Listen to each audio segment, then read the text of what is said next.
नमस्कार साथियों, मेरा नाम है नीलेश कुमार।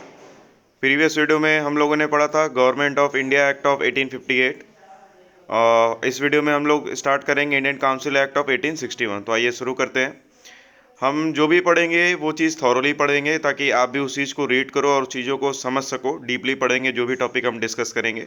ठीक है, तो आइए स्टार्ट करते हैं Indian councils act of 1861। After the great revolt of 1857, the British government felt the necessity of seeking the cooperation of the Indians in the administration of their country.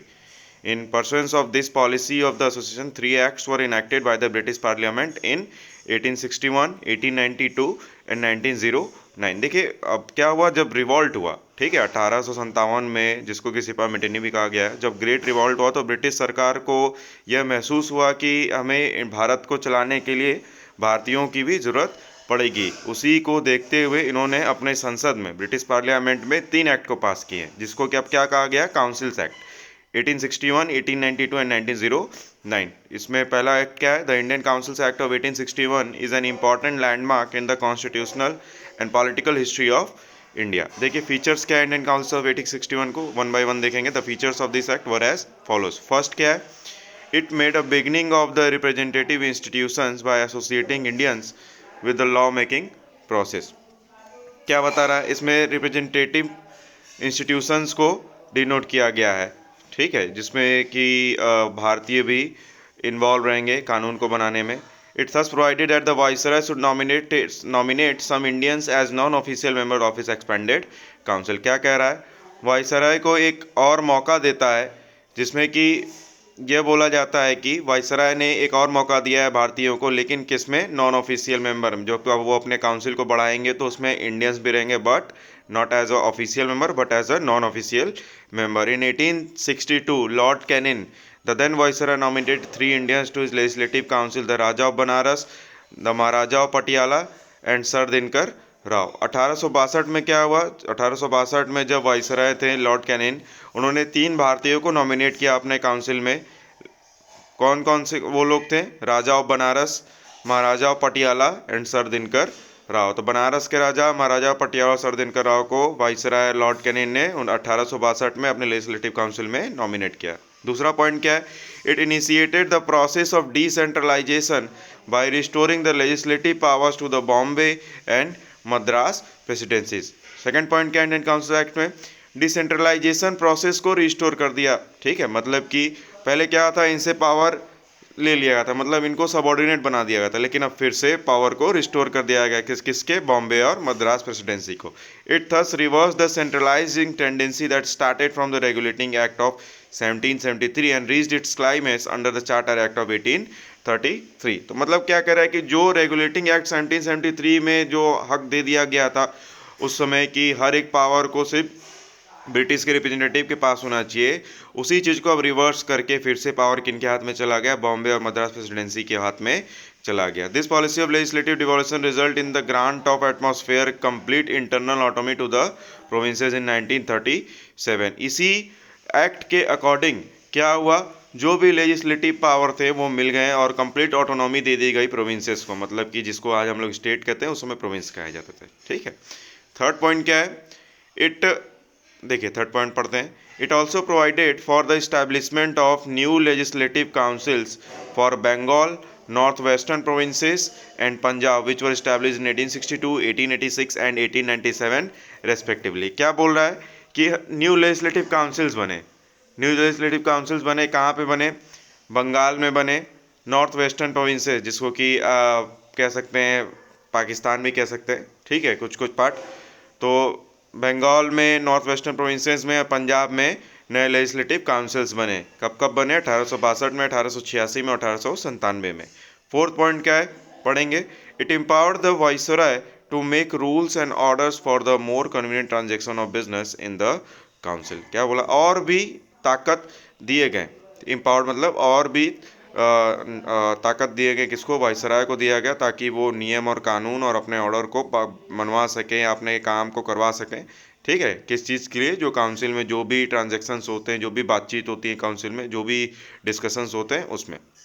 It also gave a recognisation to the portfolio system introduced by Lord Canning in 1859। देखिए अब क्या बोल रहा है, portfolio system का भी इसमें recognition दिया गया, किसमें? इंडियन काउंसिल्स एक्ट ऑफ 1861, यही है ना, इंडियन काउंसिल्स एक्ट ऑफ 1861। ठीक है, फोर्थ पॉइंट पे हम लोग थे। तो क्या बोला है? पोर्टफोलियो सिस्टम का भी इंट्रोडक्शन हुआ लॉर्ड कैनिंग द्वारा के 1859 में, 1859 में। Under this, a member of the viceroy council was made in charge of one or more department of the government, was authorised to issue final order on behalf of the council on matters of his department. क्या बोला है?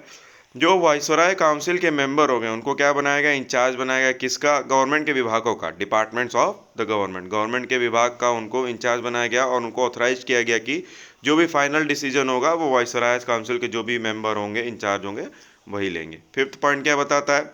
It empowered the viceroy to issue ordinances without the concurrence of the legislative council during an emergency। अब क्या बोल रहा है?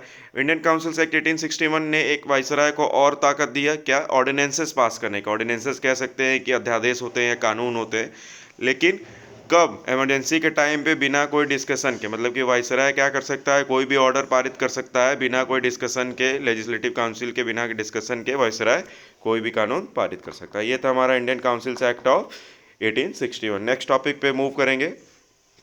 The life of such an ordinance was 6 month. तो जो भी ऑर्डिनेंस वाइसराय पास करेगा इंडियन काउंसिल ऑफ 1861 के अंतर्गत, उसका 6 महीने का जो रहेगा।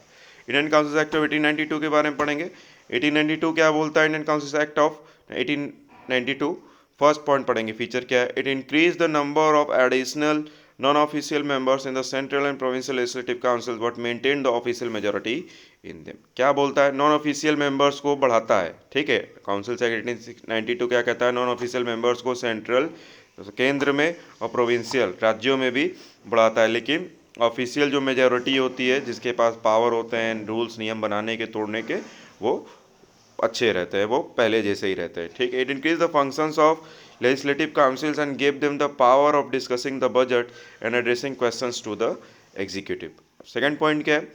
फंक्शंस, जो भी लेजिस्लेटिव काउंसिल्स थे उनके फंक्शंस बढ़ा दिए जाते हैं और कुछ कुछ पावर भी दे दिए जाते हैं ताकि वो बजट पे डिस्कस कर सकें और क्वेश्चन पूछ सकें। किससे?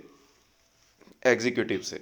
ठीक है, एग्जीक्यूटिव कौन होते हैं? जो मंत्री होते हैं। ठीक है, कह सकते हैं मंत्री, जैसे आज के समय में कैबिनेट मिनिस्टर्स होते हैं, उनका काम क्या होता है? कार्य को आगे तक कंप्लीट करना, एग्जीक्यूट करना। थर्ड पॉइंट का, it provided for the nomination of some non official members of the central legislative council by the viceroy on the recommendation of provincial legislative council. क्या बोल रहा है? कुछ नॉन ऑफिशियल मेंबर्स को nominate किया जा सकता है, किसके द्वारा? वाइसराय द्वारा। ठीक है, किसके रिकमेंडेशन पे? प्रोविंशियल लेजिस्लेटिव काउंसिल्स के रिकमेंडेशन पे। ठीक है, non official member of central legislative council, मतलब जो भी प्रोविंशियल लेजिस्लेटिव काउंसिल्स होंगे वो रिकमेंड कर सकते हैं कि कौन non official member central legislative council में बनेगा। ठीक है, बी क्या लिखा हुआ है? That of provincial legislative council of the governor on the recommendation of district board, municipality, university, trade association, जमींदार एंड चैम्बर्स। सीधा सीधा सा मतलब क्या है कि नॉन ऑफिशियल मेंबर्स को नॉमिनेट किया जा सकता है वाइसराय द्वारा, किसके रिकमेंडेशन है? प्रोविंशियल लेजिस्लेटिव काउंसिल के रिकमेंडेशन पे, और provincial legislative council by the governor, जो गवर्नर होंगे उनके रिकमेंडेशन पे। ये हम लोग कौन सा एक्ट पढ़ रहे थे? Indian council act of 1892। क्या लिखा है? नेक्स्ट सेंटेंस पढ़ेंगे, लास्ट सेंटेंस पढ़ेंगे इस वीडियो का। The act made a limited and indirect provision for the use of election in filling up some of the non official seat both in the central and provincial legislative council. क्या बोल रहा है? Indian council act 1892 ने क्या किया कि limited और indirect provision बना दिया। किस चीज़ के लिए?